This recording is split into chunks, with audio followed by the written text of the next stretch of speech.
Precious, please don't do this to me. I was wrong. I don't want a divorce anymore. Please, I'm begging you. Forgive me. Don't leave me like this! Don't leave me like this! I'm begging you! The morning the bailiff handed Precious the court summons, the ink was still wet on the grease-stained ledger she kept beneath her wooden bed.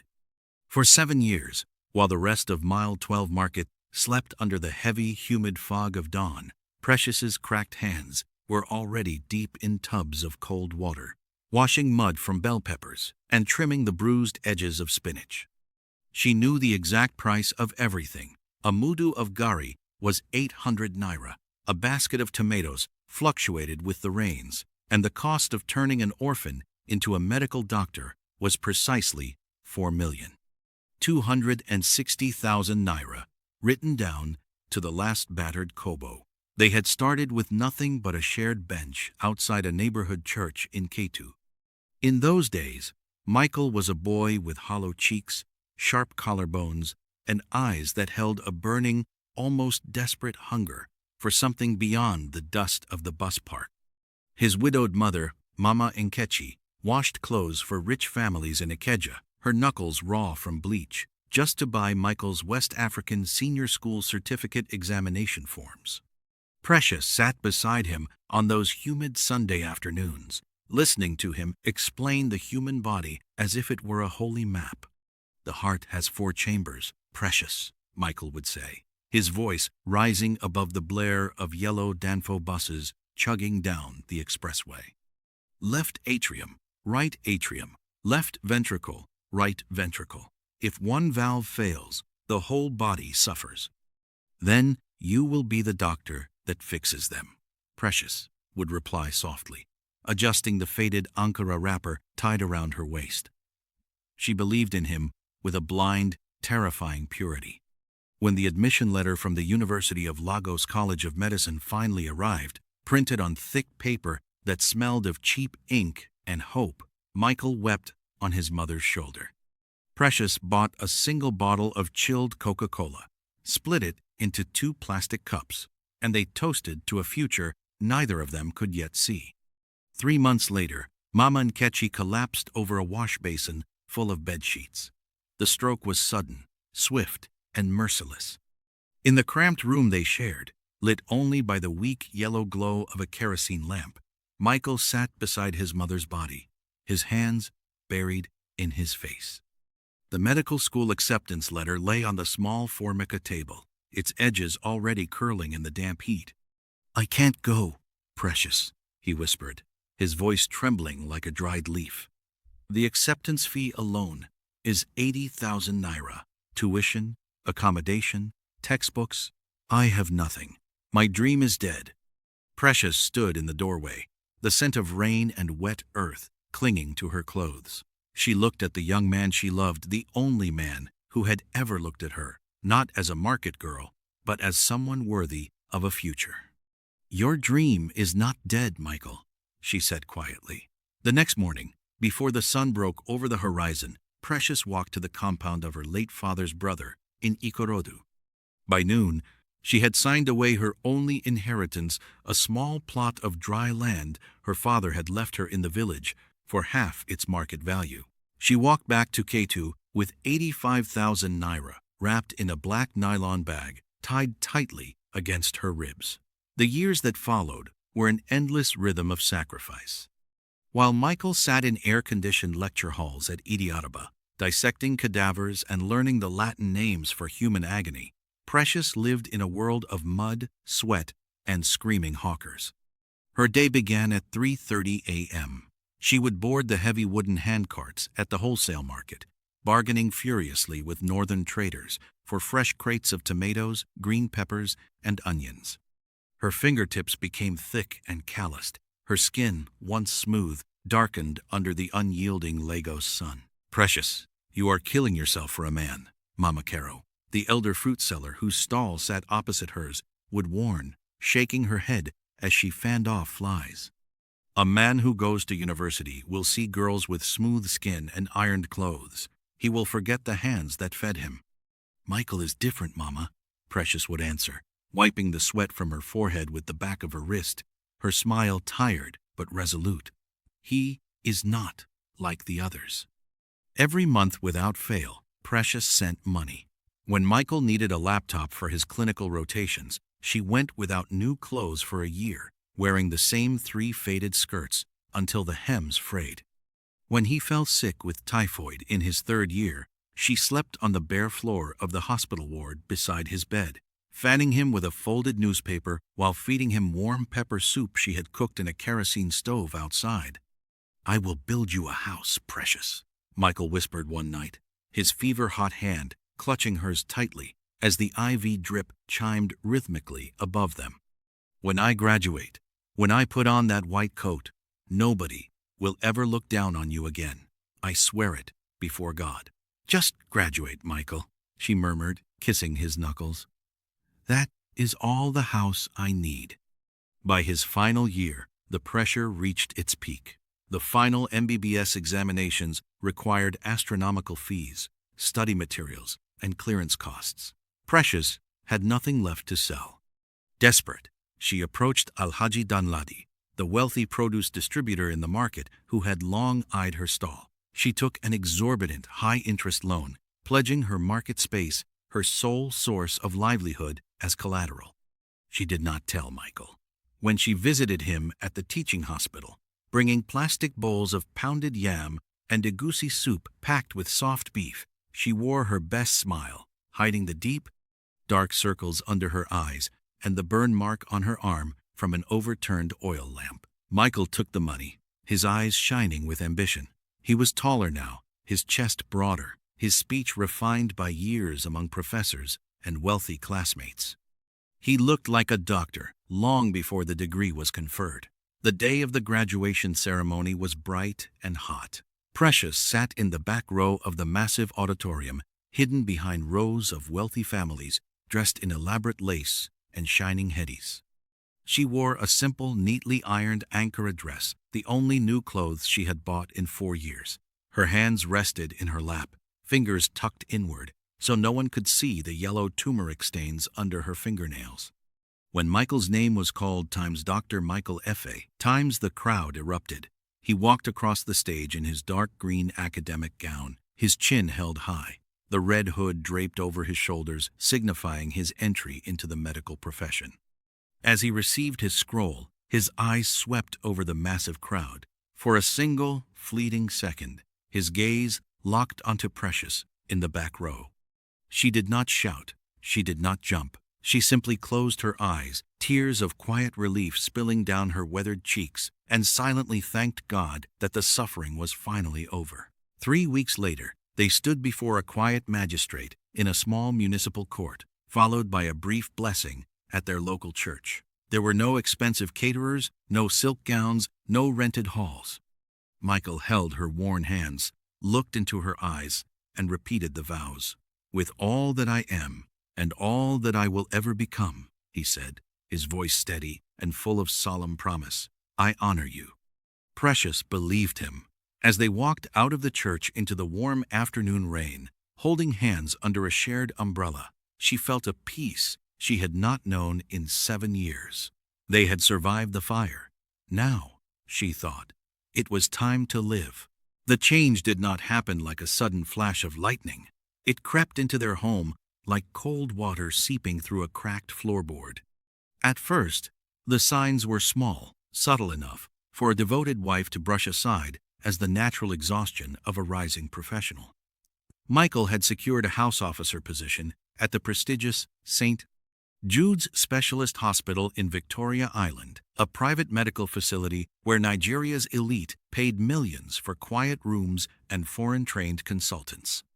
Every morning, Michael left their small 2-room apartment in Surulere, wearing crisp ironed shirts that Precious had spent an hour pressing with a heavy charcoal iron. Every evening, he returned, looking slightly more distant, his eyes trailing over the chipped paint of their living room walls and the faded linoleum floor. "Precious," he said one evening, dropping his leather briefcase onto the dining table. He didn't look at her as she set down a steaming bowl of Times Ofen Sala Times and pounded yam. The chief medical director hosted a small dinner at his residence in Ikoyi tonight. All the new house officers were there. Precious smiled, wiping her hands on her apron. "That is good, my husband. Did you enjoy yourself? Did you eat well?" Michael stared at the bowl of soup, then let out a low, weary breath. "I didn't stay long. I left early." "Why?" she asked, sitting on the wooden stool beside him. "Was the work too much?" "No," Michael muttered, picking up his fork, a habit he had recently adopted, refusing to eat pounded yam with his hands as he used to. "I left because Dr. Osagi introduced his wife. She is an architect. She was discussing urban planning in Abuja with the senior advocates present. Then Dr. Bello's wife spoke. She just returned from her master's degree in London." He finally looked up at Precious, his eyes cold and critical. "They asked about my wife. They asked what firm you work for." Precious felt a small, sharp pain in her chest, but she kept her voice gentle. "And what did you tell them, Michael?" "I told them you were into wholesale agricultural distribution," he snapped, pushing the food away. "What else was I supposed to say? That my wife sits on a wooden plank at Mile 12 Market with mud on her feet, screaming at cart pushers over the price of peppers?" The silence that fell over the room was heavy, suffocating. "Michael," she whispered softly, "is agricultural distribution a lie? Is the pepper money not what bought the stethoscope hanging around your neck right now?" Michael stood up violently, his chair scraping against the floorboards. "Don't start that, Precious. Don't do this emotional blackmail. Must every conversation in this house be about what you sacrificed? I am a medical doctor now. I work among the highest social class in this country. Image matters. Perception matters. Do you know how it feels to hear my colleagues discuss their wives' business empires while I have to hide where you go every morning?" He walked into the bedroom, slamming the door behind him. Precious sat alone in the dim light of the living room, looking at the untouched food, her heart pounding against her ribs. Within 6 months, Michael's transformation accelerated. He stopped letting Precious walk with him to the main road to catch his bus. He stopped wearing the clothes she bought for him from the local market, replacing them with tailored suits funded by his first few salary checks and hospital allowances. Then came Vanessa. Vanessa Osagie was the daughter of Dr. Richard Osagie, the founder and primary shareholder of St. Jude's Specialist Hospital. She had returned from the United Kingdom with a degree in health administration and a wardrobe that smelled of expensive French perfume. She was sleek, polished, articulate, and moved through the hospital's executive corridors with the effortless confidence of someone who had never known hunger. Michael was drawn to her like a moth to a flame. To Michael, Vanessa represented everything he desperately wanted to be: born into privilege, untainted by poverty, respected without having to prove himself. And to Vanessa, Michael was the brilliant, handsome young doctor with an intense drive, a rough diamond she could polish into a star consultant. It started with late-night consultations in the administration wing. Then came shared lunches in the executive lounge, where Vanessa listened with wide, fascinated eyes as Michael spoke about complex surgical procedures. "You have brilliant hands, Michael," Vanessa told him one evening over wine at an upscale restaurant in Victoria Island, a restaurant where a single appetizer cost more than Precious made in a week at the market. "My father is looking for a protege to sponsor for a residency program in the United Kingdom. He wants someone with ambition, someone who looks and acts the part." Michael's heart hammered against his ribs. London, the ultimate badge of success. "I am ready, Vanessa," Michael said, reaching across the table to touch her hand. "I have always been ready." "There is just one thing," Vanessa murmured, leaning in, her eyes sharp. "My father is a traditional man when it comes to social standing. He believes a doctor's family reflects his discipline." "Rumors travel fast, Michael. People are saying you are married to an uneducated trader from the local market." "Is that true?" Michael froze. The wine in his glass suddenly tasted like ash. He looked at Vanessa's flawless makeup, her diamond earrings, the tailored blazer resting over her shoulders. Then he thought of Precious, her calloused palms, her simple Ankara dresses, her quiet market life. No, Michael lied, the word falling from his lips without hesitation. It was an arrangement from my village days, a contractual understanding after my mother died. We are not truly married in the ways that matter. It is being dissolved. Vanessa smiled, satisfied, and squeezed his fingers. Good, because my father would never invest in a man who drags backward weight behind him. From that night, Michael began the deliberate process of erasing Precious from his life. He stopped eating at home. He stopped sleeping in the same bed, claiming he had back-to-back night shifts at the hospital, when in reality, he was spending his evenings in Vanessa's serviced apartment in Lekki Phase 1. He stopped giving Precious money for household upkeep, assuming her market stall would sustain her. When Precious tried to speak to him, he ignored her calls. When she waited up for him at night, he would walk past her into the spare room, locking the door. Mama Caro, Precious's elderly friend at the market, saw the change long before Precious was willing to admit it. "Precious, listen to me," Mama Caro said one afternoon, as they sat under the shade of their market umbrellas, sorting through baskets of fresh bell peppers. "Your husband has changed his walk. When a man starts walking like he owns the floor under his feet, he has found another floor to stand on." "Mama, he is just busy," Precious said quietly, though her hands trembled as she tied a bundle of vegetables. "Medical work is heavy. He is fighting for his career." "He is fighting you, my daughter," Mama Caro snapped, her voice thick with righteous anger. "I saw him 3 days ago at the shopping mall in Ikeja. He was with a young woman wearing trousers that cost more than my entire stall. He looked at her the way he used to look at you when he was still wearing torn shoes. You must wake up." Precious went home that night and sat on the edge of the bed. She looked around the small room. On the dresser sat a photograph from 3 years ago, Michael, in his graduation gown, holding her tightly, his face pressed against her hair. She pulled out a small steel box from under the bed. Inside lay every piece of paper from their past. The handwritten receipts from his university tuition payments. The bank deposit slips showing money she had transferred to his account. The signed document transferring her father's land in Ikorodu to the land speculator, and every romantic note Michael had written her during his medical school exams. "My precious, precious," one letter read, written in his precise, neat handwriting. "If I ever forget what your hands have done for my life, let my own hands forget how to hold a scalpel." Tears dropped silently onto the paper, smudging the old blue ink. Precious closed the box, locked it with a small brass padlock, and slid it deep beneath the bed. The final blow landed on a Tuesday afternoon. Precious had spent the morning dealing with a heavy downpour that had flooded the market walkways. Her feet were caked in light mud, her simple Ankara wrapper damp around the hem. She had decided to close her stall early to cook Michael's favorite meal, oxtail pepper soup, hoping that a warm hearth might finally break the icy wall he had built between them. As she unlocked the front door of their Surulere apartment, she found Michael standing in the living room. He was not alone. Beside him stood a tall, sharply dressed man carrying a black leather briefcase. On the dining table sat 3 pristine sheets of legal paper. Michael did not look at her feet. He did not look at the heavy plastic bag of groceries she carried. His face was a mask of cold, clinical detachment.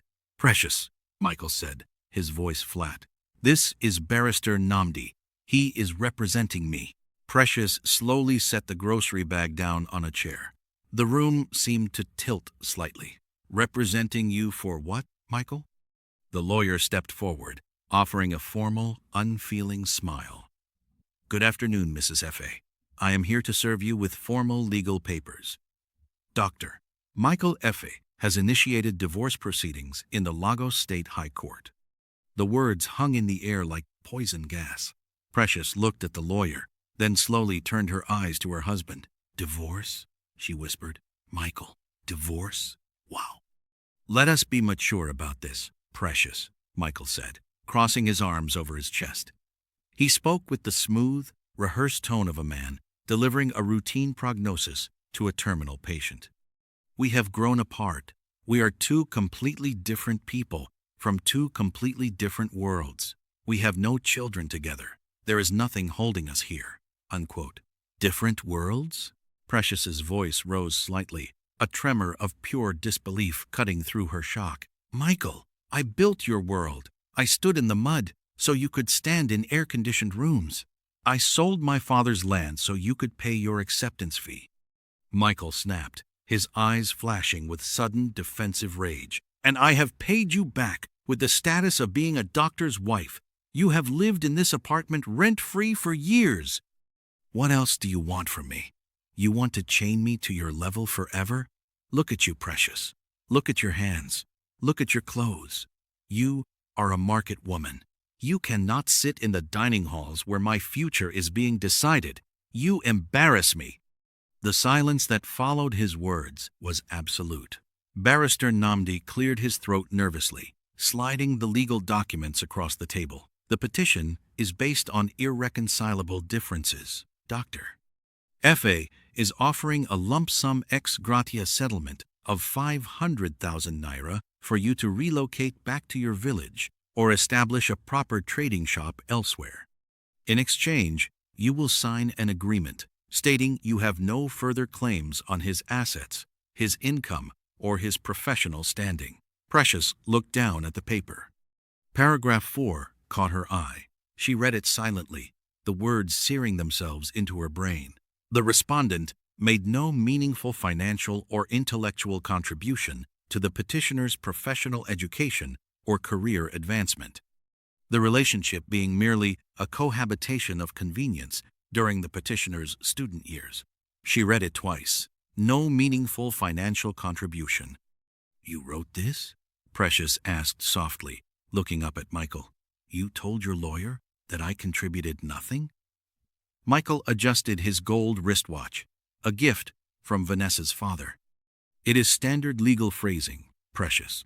Don't make a scene. Sign the papers, take the 500,000 naira, and let us end this quietly. If you try to fight this in court, you will lose. I have the best legal counsel money can buy. You have nothing." Precious looked at the man she had loved for nearly a decade. She searched his face for a trace of the young boy who had sat beside her on the wooden church bench in Ketu, weeping over his mother's body. She searched for the boy who had promised to build her a house. There was nothing left of him. Standing before her was a stranger, wrapped in expensive suit, blinded by arrogance and consumed by ambition. Slowly, Precious straightened her back. The pain that had been crushing her chest suddenly crystallized into something else, something cold, sharp, and immovable. She did not cry. She did not scream. She did not tear her clothes or hurl insults. She walked past the lawyer, picked up the legal summons from the table, and held it firmly in her hand. "I will not sign this," Precious said quietly, her voice ringing through the quiet room with absolute clarity. Michael sneered, taking a step toward her. "Don't be foolish, Precious. What can you do? You don't even know what a lawyer looks like. You will end up with 0 naira." Precious looked him straight in the eyes, her gaze so intense that Michael unconsciously took a half-step back. "You are right about one thing, Michael," she said, her voice dropping to a dangerous whisper. "I am a market woman. I know how to weigh things on a scale, and I am going to make sure the court weighs everything you took from me." She turned, walked out of the apartment, and slammed the door behind her. 2 days later, the story broke across the legal corridors of Lagos. It began in the chambers of Chief Olisa Agbakoba and Associates in Victoria Island, one of the most formidable law firms in West Africa. Chief Jude Idigbe, a senior advocate of Nigeria, known across the country as the Iron Lion for his ruthless courtroom brilliance and his fierce defense of human rights, sat at his massive mahogany desk. He was a man in his late 60s, with silver hair, sharp dark eyes, and a reputation that made high court judges sit up straight. Beside his desk stood his junior associate, who had brought in a walk-in client from the pro bono waiting room. "Chief," the junior lawyer said quietly, You said to alert you if any case involved St. Jude's Specialist Hospital, given our ongoing corporate litigation with their board. Chief Idigbe looked up from his files. Yes. What is it? A woman is here. She was served with a divorce petition from one of St. Jude's rising surgical residents, Dr. Michael F.A. The doctor claims she contributed nothing to his life and is demanding a summary dissolution. Chief Idigbe sighed, waving his hand dismissively. A standard marital dispute. Let the legal aid department handle it. Chief, the associate insisted, placing a battered metal box on the desk. You need to see what she brought with her. Chief Idigbe hesitated, then pulled the metal box toward him. He opened the lid. Inside lay 7 years of meticulously preserved history. There were official receipts from the University of Lagos bursar's office, stamped and dated, bearing Precious's name as the depositor for Michael F.A.'s tuition fees. There were bank teller slips showing monthly transfers of 3,000, 5,000, 10,000 naira small sums that represented an entire market stall's daily profit. There was the original land sale agreement from Ikorodu, showing that Precious had liquidated her entire ancestral inheritance to fund his acceptance fee. And at the bottom of the box were dozens of handwritten letters from Michael, explicit in their gratitude, promising lifetime devotion in exchange for her sacrifices. Chief Idigbe picked up one of the yellowed tuition receipts, reading the date and the amount. Then he picked up a letter written in 2019. Without you, Precious, I would be nothing. Every surgery I perform in the future will belong to you. The senior advocate of Nigeria slowly closed the letter. His eyes, usually cold and calculating, burned with a dark, terrible fire. He looked up at the doorway, where Precious stood dressed in her simple Ankara dress, her hands folded quietly before her, her jaw set like flint. Mrs. F.A., Chief Idigbe said, his voice deep and echoing in the grand office. Who drafted the divorce petition for your husband? Barrister Namdi of Lex Chambers, she replied softly. Chief Idigbe smiled a slow, terrifying smile that had presaged the downfall of politicians, bank CEOs, and corrupt billionaires. They want a divorce, Chief Idigbe said, rising from his chair and adjusting his silk suit jacket. They think they are filing a simple marital breakdown. But we are going to file a cross-petition for breach of fiduciary duty, fraud, unjust enrichment, and full financial restitution. He walked over to Precious, looking down at her calloused hands. Mrs. F.A., the senior advocate said, his voice echoing with the promise of thunder. Your husband thinks he is a doctor who knows how to cut people open. In 2 weeks, I am going to teach him how it feels to be dissected in front of the entire world. The High Court of Lagos State, Courtroom 4, was packed to the brim. Word had leaked through the legal corridors that Chief Jude Idigbe, San, was personally handling a pro bono divorce case against a rising star surgeon at St. Jude's Specialist Hospital. Dr. Michael F.A. sat at the respondent's table in a tailored, charcoal gray suit, his hair neatly parted, looking every bit the refined medical professional. Beside him sat Barrister Namdi, looking mildly uneasy. 2 rows behind them sat Vanessa Osagi, wearing a beige designer suit, her arms crossed, watching the room with cool indifference. She had assured Michael that her father's influence would keep any unpleasantness out of the newspapers. Across the aisle sat Precious. She wore a simple, dark, navy blue skirt suit, modest, ironed, and immaculate. Her face was calm, her posture straight. She did not look at Michael. Beside her, Chief Idigbe adjusted his silk gown, his sharp eyes fixed on the judicial bench. Court, the bailiff announced, and Justice Clara Folashade Adeleke stepped into the room, her robes rustling as the entire courtroom stood. Justice Adeleke was a woman known for her iron grip on her courtroom and zero tolerance for arrogance. She adjusted her reading glasses, reviewed the file before her, and nodded. We are here for the matter of times. F.A. v. F.A. Counsel, announce your appearances. Barrister Namdi stood up first, bowing low. May it please your lordship, I am C.O. Namdi, appearing for the petitioner, Dr. Michael Ife. Chief Idigbe rose next, his deep voice carrying effortless authority. May it please your lordship, Chief Jude Idigbe, San, appearing with my learned colleagues for the respondent and cross-petitioner, Mrs. Precious F.A. Justice Adeleke raised an eyebrow.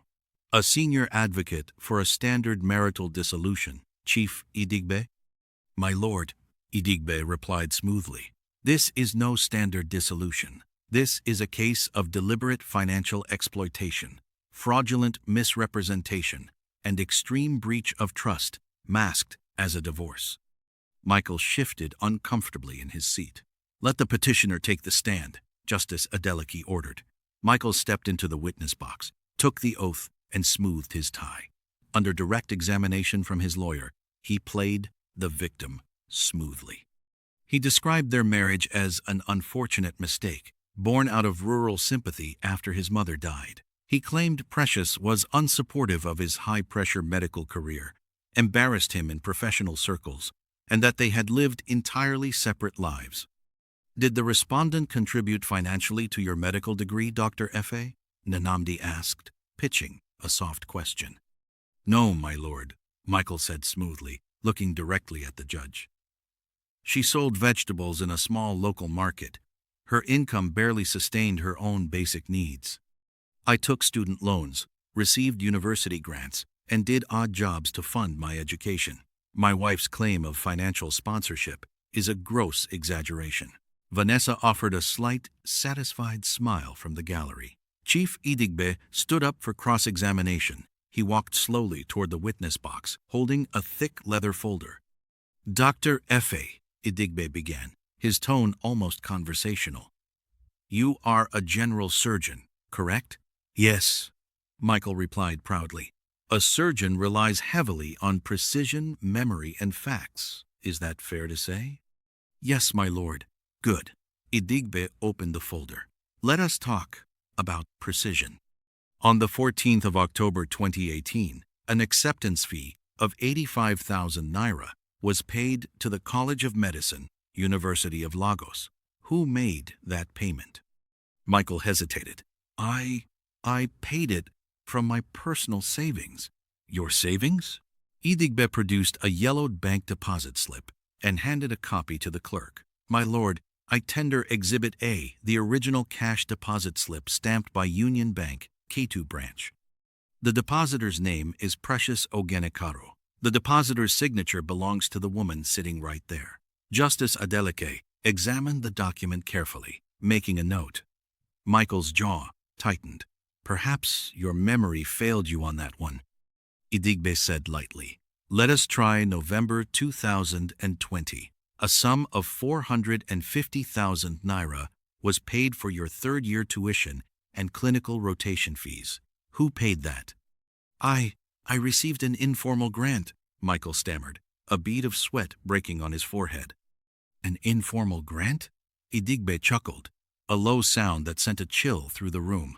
My lord, I tender Exhibit B, a registered deed of land conveyance from the Ikorodu Customary Land Registry. It shows that Mrs. Precious F.A. sold her only inherited property from her late father for 450,000 naira.